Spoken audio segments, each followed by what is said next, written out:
ചരിത്രമുണർന്നിരിക്കുന്ന പുരാണ ഭൂഭാഗങ്ങൾ, സഞ്ചാരികൾക്ക് നിത്യസ്വാഗതം പറയുന്ന സ്നാനഘട്ടങ്ങൾ, ഭക്തി സാന്ദ്രമാകുന്ന ദേവസ്ഥാനങ്ങൾ എല്ലാം അനാദികാലം മുതലേ ഭാരതഖണ്ഡത്തിൽ പിതൃക്കളുടെ സ്മരണയുണർത്തുന്ന പുണ്യതീർത്ഥങ്ങൾ കൂടിയാണ്. ശ്രാദ്ധ തർപ്പണങ്ങളാൽ പുത്രർ പിതൃക്കൾക്കുള്ള കടം വീട്ടുന്ന സ്ഥലങ്ങളാണിവയൊക്കെ. പിതൃതർപ്പണത്തിന് ഏറ്റവും പ്രധാന തിഥി കർക്കിടക മാസത്തിലെ കറുത്തവാവിൻ നാളാണ്.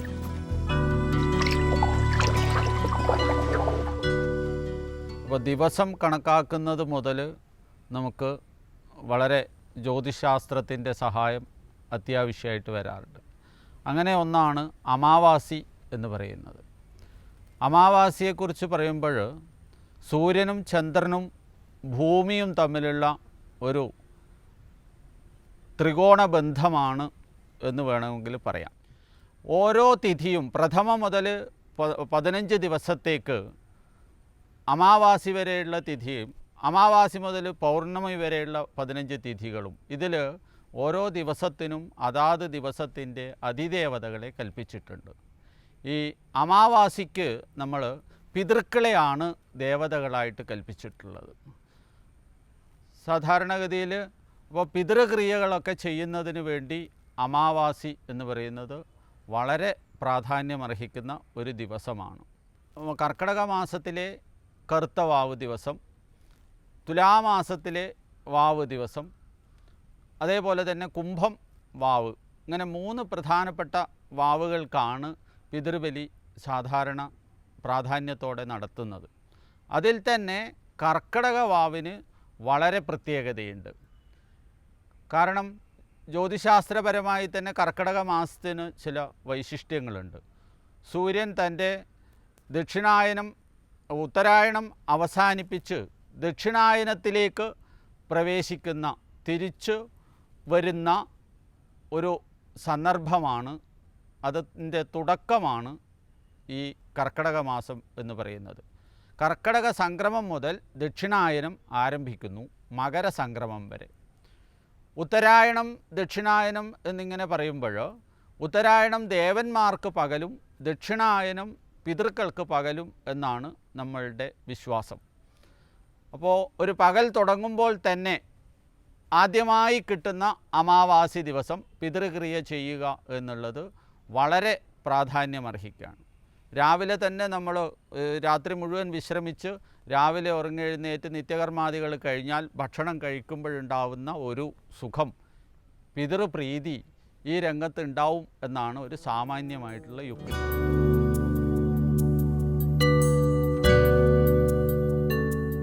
ധർമ്മം ആചരിച്ച് അർത്ഥകാമങ്ങളെ അനുഭവിച്ച് മോക്ഷത്തിലേക്ക് എത്തുക എന്നതാണ് പുരുഷാർത്ഥ സങ്കല്പത്തിൻ്റെ കാതൽ. പുരുഷൻ ഇവിടെ മനുഷ്യൻ എന്ന പോലെ ആൺപെൺ ഭേദമില്ലാതെ മനസ്സിലാക്കേണ്ട പദമാണ്. ധർമ്മം ആചരിക്കുമ്പോൾ നമ്മൾ അനുഭവിക്കുന്ന സന്തോഷങ്ങൾക്കും സൗഭാഗ്യങ്ങൾക്കും നന്ദിയുള്ളവരാകേണ്ടത് പ്രധാനമാണ്. നമ്മുടെ സൗഭാഗ്യങ്ങൾക്ക് നമ്മൾ ഏറ്റവും കടപ്പെട്ടിരിക്കുന്നത് പൂർവികരോടാണ്. പൂർവികർക്ക് ശ്രദ്ധാപൂർവം അർപ്പിക്കുന്ന കൃതജ്ഞതയത്രേ ശ്രാദ്ധം. ശ്രദ്ധയാ ക്രിയമാണം കർമ്മം ശ്രാദ്ധം, അതാണ് ആ വാക്കിനർത്ഥം. ഒരുപക്ഷെ ദേവകാര്യത്തേക്കാൾ ശ്രദ്ധയോടെ ചെയ്യേണ്ടതാണ് പിതൃകാര്യം എന്നുകൂടി അത് സൂചിപ്പിക്കുന്നുണ്ട് എന്ന് പറയാം.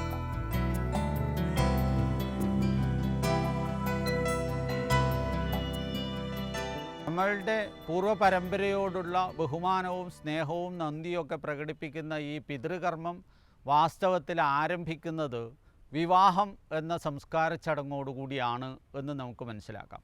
വിവാഹകർമ്മത്തിൻ്റെ അനുബന്ധ കർമ്മമായി ദശമേഹനി എന്ന് പറയുന്ന ഒരു പ്രക്രിയ, ഒരു സംസ്കാര വിശേഷം നമ്മൾ ചെയ്യാറുണ്ട്.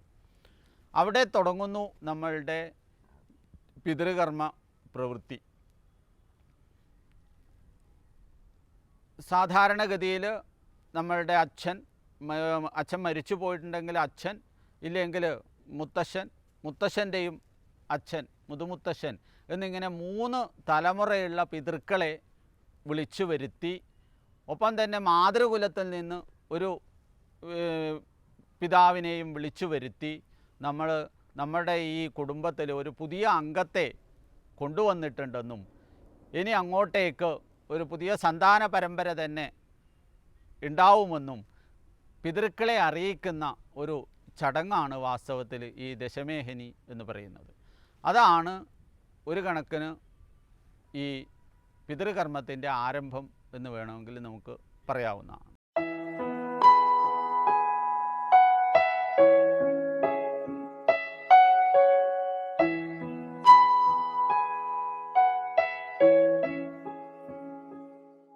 ദശമേഹിനിയിൽ തന്നെ വിശ്വദേവകളെ കിഴക്കോട്ട് രണ്ടുപേരെ ബ്രാഹ്മണരെ കിഴക്കോട്ട് തിരിച്ചിരുത്തി, പിന്നെ വടക്കോട്ടേക്ക് പിതാവ്, പിതാമഹൻ, പ്രപിതാമഹൻ, പിന്നെ മാതാമഹൻ എന്നിങ്ങനെ 4 പേരെയും ഇരുത്തി അവരുടെ മുന്നിലാണ് തെളിച്ച് ചാണകം കൊണ്ട് തെളിച്ച് മെഴുകിയ സ്ഥലത്ത് ദർഭ വിരിച്ച് നമ്മൾ പിണ്ടം സമർപ്പിക്കുന്നത്.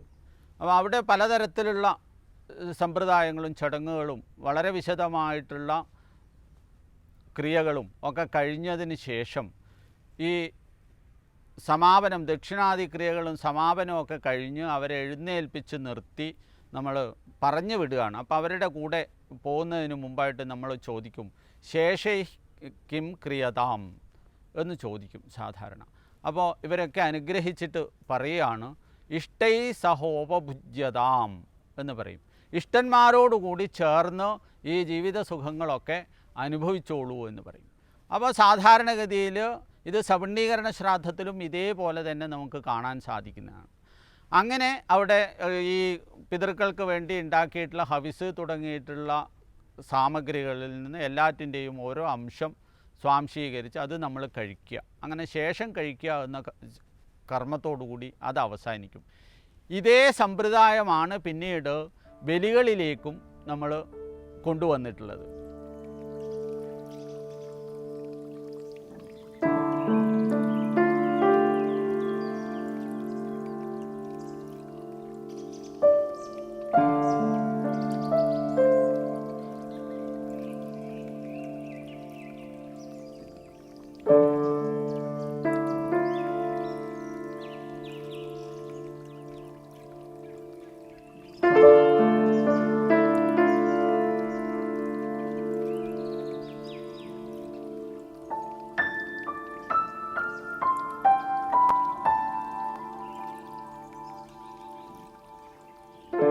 എല്ലാ കടങ്ങളും വീട്ടണമെങ്കിൽ, എല്ലാ പാപങ്ങളെയും നശിപ്പിക്കണമെങ്കിൽ 5 യജ്ഞങ്ങൾ ചെയ്താൽ മതി എന്നാണ് പറയുന്നത്. ഈ 5 യജ്ഞങ്ങളിൽ ഏറ്റവും പ്രധാനപ്പെട്ടത് പിതൃയജ്ഞമാണ്. ദേവയജ്ഞം, ഋഷിയജ്ഞം, പിതൃയജ്ഞം, മനുഷ്യയജ്ഞം, ഭൂതയജ്ഞം. ഇതിൽ ഏറ്റവും പ്രധാനപ്പെട്ടത് പിതൃയജ്ഞമാണ്. ഈ പിതൃയജ്ഞത്തിന് 2 തരത്തിലാണ് സങ്കല്പങ്ങൾ വരുന്നത്. ഒന്ന് ശ്രാദ്ധം, 2 തർപ്പണം. തർപ്പണം എന്ന് പറയുന്നതിൽ ഇവിടെ വൈഷ്ണവ സങ്കല്പത്തിനാണ് പ്രാധാന്യം. ആ ക്രിയ ആരംഭിക്കുന്ന സമയത്ത് തന്നെ ശംഖചക്രധരം ദേവം ദിഭുജം പീതവാസസം പ്രാരംഭേ സർവകർമാണാം പുണ്ടരീകം ഹരേതു സ്മരി. ഇവിടെ 2 കൈയുള്ള വിഷ്ണു ഭഗവാനെ സ്മരിച്ചുകൊണ്ടാണ് ഈ കർമ്മം ചെയ്യുന്നത്. ഈ 4 ദേവതാ സങ്കല്പങ്ങൾ പ്രാധാന്യമായിട്ട് ഋഷീശ്വരന്മാർ പറയുന്നുണ്ട്. ആരോഗ്യം ഭാസ്കരാദിച്ഛേത്. ആരോഗ്യം വേണമെങ്കിൽ അത് ഭാസ്കരനോടാണ് ആഗ്രഹിക്കേണ്ടത്. മോക്ഷമിച്ഛേത് ജനാർദ്ദനാത്. ജനാർദ്ദനിൽ നിന്നാണ് മോക്ഷം, മുക്തിയെ ആഗ്രഹിക്കേണ്ടത്. ജ്ഞാനം മഹേശ്വരാദിച്ഛേത്. ജ്ഞാനം ആഗ്രഹിക്കുന്നുവെങ്കിൽ അത് ശിവനിൽ നിന്നാണ് ആഗ്രഹിക്കേണ്ടത്. ഇതിൽ മുക്തി 5 മുക്തിയെപ്പറ്റി പറയുന്നുണ്ട് ഭാഗവതത്തിൽ. സാർഷ്ടിമുക്തി, സാലോക്യമുക്തി, സാമീപ്യമുക്തി, സാരൂപ്യമുക്തി, സായുജ്യമുക്തി. ഈ 5 മുക്തികളിൽ ഏറ്റവും പ്രധാനപ്പെട്ടത് സായുജ്യമുക്തിയാണ്. ഈ മുക്തി ജീവിച്ചിരിക്കുന്ന വ്യക്തി പിതൃക്കൾക്ക് വേണ്ടിയും ചെയ്യാനുണ്ട്, അവനവന് വേണ്ടിയും ചെയ്യുവാനുണ്ട്. ഇതിൽ പിതൃകടം, ഋഷികടം, ദേവകടം, മനുഷ്യകടം, ഭൂതകടം, ഈ 5 കടം വീട്ടണമെങ്കിൽ 5 കർമ്മങ്ങൾ ചെയ്യാം. ആ 5 കർമ്മങ്ങൾ 5 യജ്ഞങ്ങളാണ്. 5 യജ്ഞങ്ങൾ ചെയ്യാൻ പറയുന്നതിൽ ഏറ്റവും പ്രധാനപ്പെട്ടതാണ് പിതൃയജ്ഞം.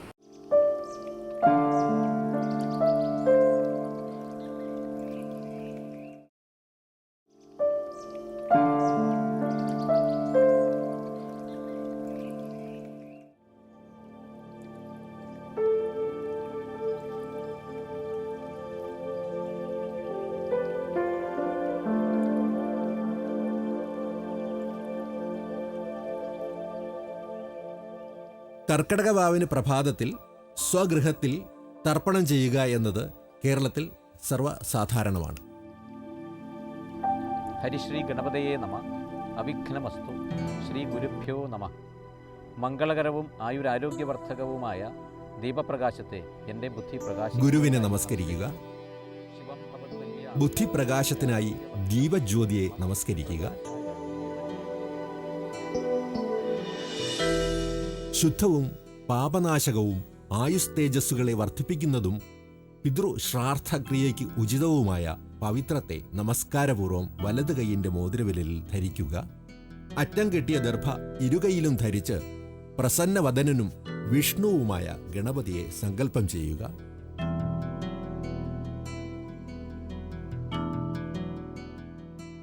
ഹരിസ്മരണം ചെയ്യുക. ഇനി മഹാസങ്കല്പം ചെയ്യുക. പ്രപഞ്ചത്തിൽ താൻ ഇപ്പോഴുള്ള സ്ഥലകാലങ്ങളെ നിജപ്പെടുത്തി വിഷ്ണുവിൻ്റെ ആജ്ഞയാൽ ആചാര്യൻ മുഖേന ദർഭാദികളെ കൊണ്ട് പിതൃകർമ്മം ആരംഭിക്കുകയാണിവിടെ. ദ്വിതീയപരാർത്ഥേ ശ്വേതവാരാഹകൽപ്പേ വൈവസ്വതമന്വന്തരേ കലിയുഗേ പ്രഥമപാദേ ജംബുദ്വീപേ ഭാരതവർഷേ ഭാരതഖണ്ഡേ മേരോഹോ ദക്ഷിണേ പാർശ്വേ ശകാബ്ദേ അസ്മിൻ വർത്തമാനേ വ്യാവഹാരികേ ചാന്ദ്രസൗരമാനേന പ്രഭവാദി ഷഷ്ടിസംവത്സരാണ മധ്യേ മന്മഥ നാമ സംവത്സരേ ദക്ഷിണായനെ ഗ്രീഷ്മഋതൗ ആഷാഢമാസേ കൃഷ്ണപക്ഷേ അമാവാസ്യാം പുണ്യതിഥൗ ശുക്രവാസരയുക്തായാം ആശ്ലേഷ നക്ഷത്രയുക്തായാം ശുഭനക്ഷത്ര ശുഭയോഗ ശുഭകരണ ഏവം ഗുണ സകല വിശേഷേണ വിശിഷ്ടായാം ശുഭതിഥൗ കൃഷ്ണ കാവേര്യോः ദക്ഷിണാപ്രദേശേ പരശുരാമനിർമ്മിതായാം കേരളഭൂമൗ മമ ഗൃഹേ മമ മിത്രാദി സമസ്ത പിതॄണാം അക്ഷയതൃപ്ത്യർത്ഥം ദർശ ശ്രാദ്ധാംഗ പിതॄനുദ്ദിശ്യ തിലതർപ്പണം ആചാര്യമുഖേന ദർഭ സ്തബ കൂർച്ചമുഖേന അദ്യ കരിഷ്യേ നമ എന്ന് സങ്കല്പം ചെയ്ത് കൂർച്ചം തലയിൽ ഒഴിഞ്ഞ് ഇലയിൽ വയ്ക്കുക.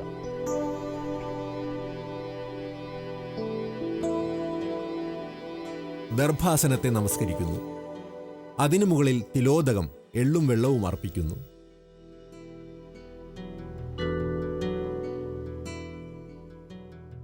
സ്വകുലത്തിലുള്ള പിതൃക്കളെ തിലോദകത്താൽ ദർഭാസനത്തിലേക്ക് ആവാഹിക്കുന്നു.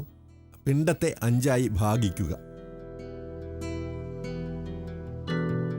മാതാപിതാക്കളുടെ കുലത്തിലുള്ള സകല പിതൃക്കളെ തുടങ്ങി പക്ഷിമൃഗാദികളെയും സങ്കല്പിച്ച് തുടർന്ന് ക്രിയാലോപമുള്ളവർ മുതൽ ഗർഭത്തിൽ അലസിപ്പോയി മൃതരായവർ പിന്നെ അറിയുന്നവരും അറിയാത്തവരുമായ എല്ലാവരെയും ഉൾപ്പെടുത്തി 1ഉം 2ഉം ഭാഗം സമർപ്പിക്കുക. മഹാനരകങ്ങളിൽ പതിച്ചവരുടെ ഉന്നമനത്തിനായി 3ആം ഭാഗം സമർപ്പിക്കുക. സന്താനമില്ലാതെ പിണ്ടം ലഭിക്കാതെ പോയ ഏവർക്കുമായി 4ആം ഭാഗം സമർപ്പിക്കുക. പിണ്ടത്തിനുപരി പിണ്ടശേഷവും സമർപ്പിക്കുക. അതിനുമേൽ തിലോദകം. പിണ്ടത്തെയും പിതൃക്കളെയും ദേവകളെയും സങ്കല്പിച്ച് നമസ്കരിക്കുക. പാദ്യം, അർഘ്യം, ആചമനം, ആസനം, ആവാഹനം, സ്ഥാപനം, സ്നാനം, സ്നാനാനന്തരം വീണ്ടും ആചമനം, വസ്ത്രം, ഉപവസ്ത്രം, അലങ്കാരം, ഗന്ധം, പുഷ്പം, ധൂപം, ദീപം, നൈവേദ്യം, പിന്നെ കൈ കഴുകിച്ച് കാൽ കഴുകിച്ച് വീണ്ടും ആചമനം ചെയ്ത് കർപ്പൂര ദീപത്തോടെ സർവോപചാരങ്ങളെയും സമർപ്പിച്ച് നമസ്കരിക്കുക.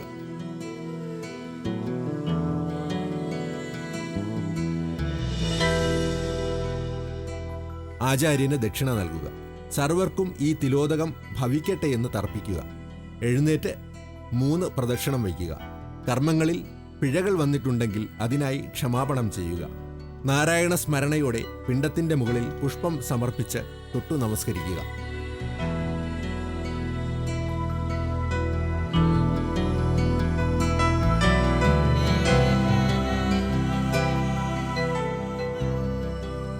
പവിത്രം അഴിച്ച് വസ്ത്രത്തിൻ്റെ അഗ്രഭാഗത്തോട് ചേർത്ത് പിടിച്ച് ജലം വീഴ്ത്തുക.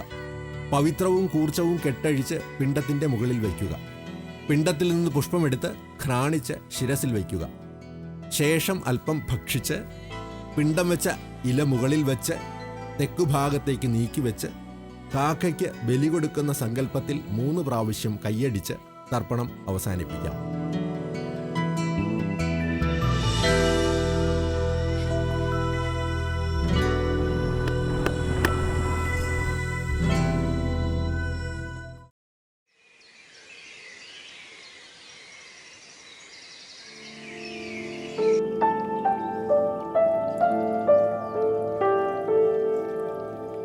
ബലിതർപ്പണം കൂടാതെ വീടുകളിൽ പിതൃക്കൾക്കായി ആഹാരം നൽകുന്ന രീതി കർക്കിടക വാവിൻ നാൾ കേരളത്തിൽ അങ്ങോളം ഇങ്ങോളം ആചരിച്ചു വരുന്നുണ്ട്.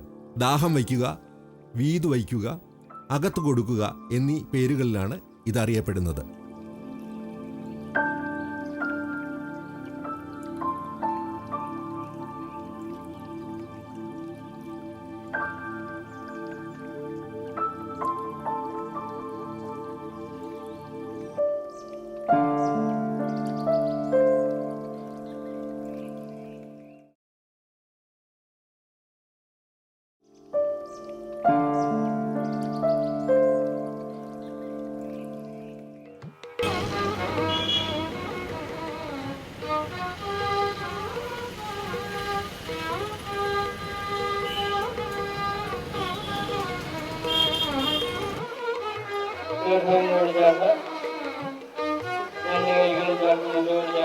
കണ്ണുകളാണ് പ്രാർത്ഥന കൊണ്ടുപോകാൻ പോകുന്ന നിങ്ങളുടെ പിതാവിനെ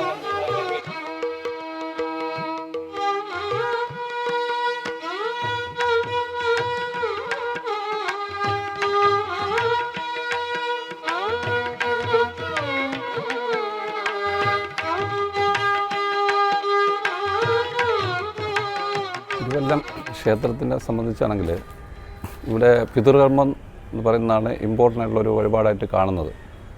അതിൽ നമ്മുടെ പുരാണങ്ങളിൽ പറയുന്നത് പിതൃകർമ്മത്തിന് ഇല്ലം വല്ലം നെല്ലി എന്ന് പറയുന്നുണ്ട്. ആദ്യത്തെ പ്രയോറിറ്റി എന്ന് പറയുന്നത് സ്വന്തം വീട്ടിൽ പിതൃകർമ്മം ചെയ്യുക എന്നുള്ളതാണ്. രണ്ടാം സ്ഥാനം തിരുവല്ല, മൂന്നാം സ്ഥാനം തിരുനെല്ലി. ഇപ്പം രണ്ടാം സ്ഥാനം ഇപ്പം വീടുകളിലെല്ലാം അസൗകര്യവും മറ്റും ഉള്ളതുകൊണ്ട് ആൾക്കാർ നിറയെ പേര് ഇവിടെ വന്നാണ് പിതൃകർമ്മം അനുഷ്ഠിക്കുന്നത്. തിരുവല്ലം പരമക്ഷേത്രത്തിൽ ശങ്കരാചാര്യരുടെ അമ്മയുടെ പിതൃതർപ്പണം നടത്തിയ സ്ഥലം സങ്കല്പമാണ്. അതിൽ ആചാര്യനായിട്ട് ബ്രഹ്മാവിനെയും ഗുരുസ്ഥാനത്തായിട്ട് മഹാദേവസ്വാമിയും ഏകോദിഷ്ടദാനം സ്വീകരിക്കുന്നത് പരശുരാമസ്വാമിയാണ്. എല്ലാം കഴിഞ്ഞ് ശ്രാദ്ധം സ്വീകരിക്കുന്നത് മത്സ്യമാണ്. അപ്പം അങ്ങനെ ഈ 4 അവതാരങ്ങളുടെയും പ്രതിഷ്ഠയും ഉള്ളത് ഈ തിരുവല്ല ക്ഷേത്രത്തിലാണ്. ദക്ഷിണേന്ത്യയിലെ ഏക ക്ഷേത്രമാണ്. ഇവിടെ നിത്യവും ബലികർമ്മങ്ങൾ നടക്കുന്ന ഒരു ക്ഷേത്രം ഇവിടെയാണ്. അത് കൂടാതെയുള്ള പ്രത്യേകത എന്ന് പറയുന്നത് നിവേദ്യം കഴിഞ്ഞിട്ട് ആ നിവേദ്യച്ചോറാണ് പിതൃക്കൾക്ക് സമർപ്പിക്കുന്നത്. ഉച്ചപൂജ കഴിയുമ്പോൾ നിവേദ്യം കഴിഞ്ഞ ഉടനെ ആ ബലികർമ്മങ്ങൾ അവസാനിക്കും. ശങ്കരാചാര്യ സ്വാമിയുടെ അമ്മയുടെ ശ്രാദ്ധകർമ്മത്തിനാണ് അദ്ദേഹം ഇവിടെ വരുന്നത്. അദ്ദേഹത്തിന് ഭ്രഷ്ട് കൽപ്പിച്ചിരിക്കുന്ന സമയമായതുകൊണ്ട് ആരും സഹകരിക്കാതിരുന്ന സമയത്താണ് കർമ്മത്തിന് വരുന്നത്. അങ്ങനെയാണ് ഈ ദേവന്മാരെല്ലാം ഇവിടെ വന്നിട്ട് ഏകോദഷ്ടദാനം സ്വാമി സ്വീകരിച്ചുകൊണ്ട് മത്സ്യം സ്വീകരിക്കുന്നു. ആചാര്യസ്ഥാനം ഇവിടെ അതിന് മെയിനുണ്ട്. ബ്രഹ്മദേവനാണ് ആചാര്യസ്ഥാനത്തിരിക്കുന്നത്. ഇവിടെ അതിൻ്റെ പ്രതിഷ്ഠയുണ്ട്. അതെല്ലാം കഴിഞ്ഞിട്ട് സ്വാമി തന്നെ ആറ്റിൽ നിന്ന് ചെളി വാരി വിഗ്രഹം പ്രതിഷ്ഠിക്കുകയാണ് ചെയ്തിരിക്കുന്നത്. അകത്തിരിക്കുന്ന ഉള്ളിലിരിക്കുന്ന ചെളി വിഗ്രഹമാണ്. അതിന് പുറത്ത് അങ്കി കൊണ്ട് കവർ വെച്ചിരിക്കുകയാണ്. അദ്ദേഹം പ്രതിഷ്ഠിച്ചതുകൊണ്ടാണ് ഇവിടെ ഇത്രയും പവറും. പിതൃകർമ്മങ്ങൾ ഇവിടെ വന്ന് കാല് സ്പർശിച്ചാൽ പിതൃദോഷം മാറുന്നത് അതുകൊണ്ട് ആ പവറാണ്. അദ്ദേഹത്തിന് അന്നത്തെ ആ സ്വാമിയുടെ പവറാണ് ഇന്നും ഇവിടെ നിലനിൽക്കുന്ന നാട്ടിൽ.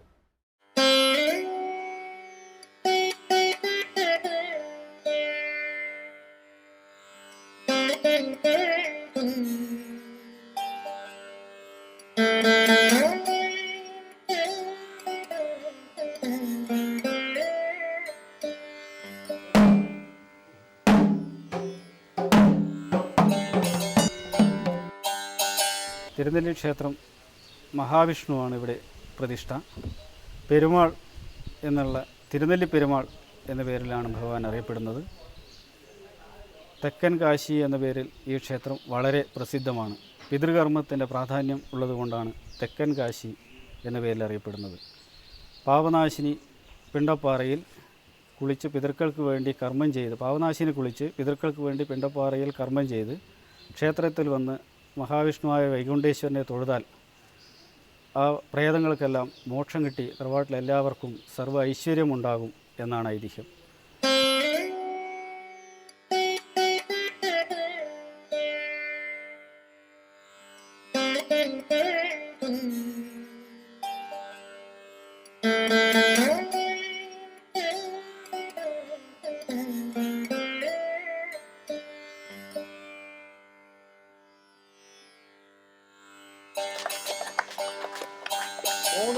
തന്റെ തൊട്ട് നിറഞ്ഞൊരു വ്യക്തി മൺമറഞ്ഞ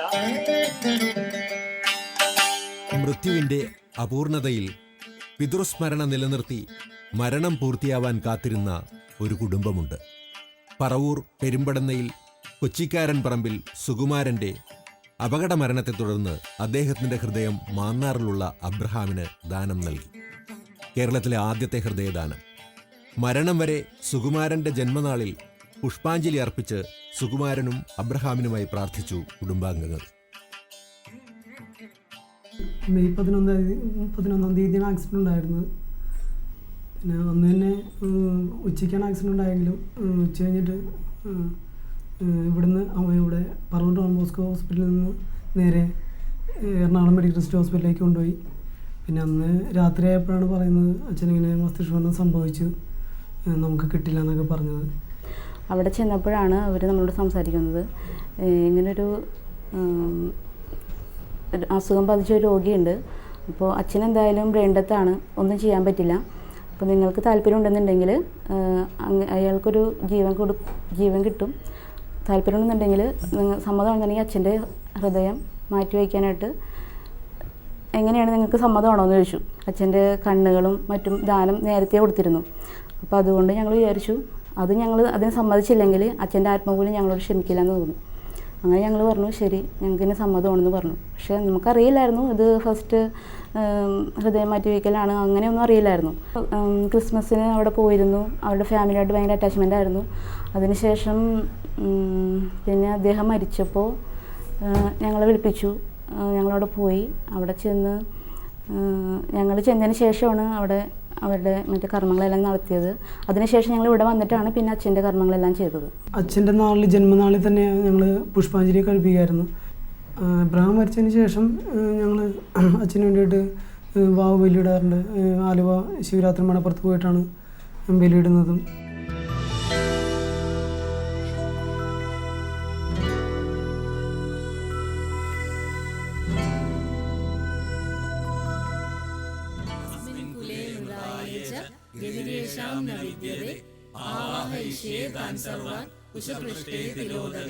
മാതാ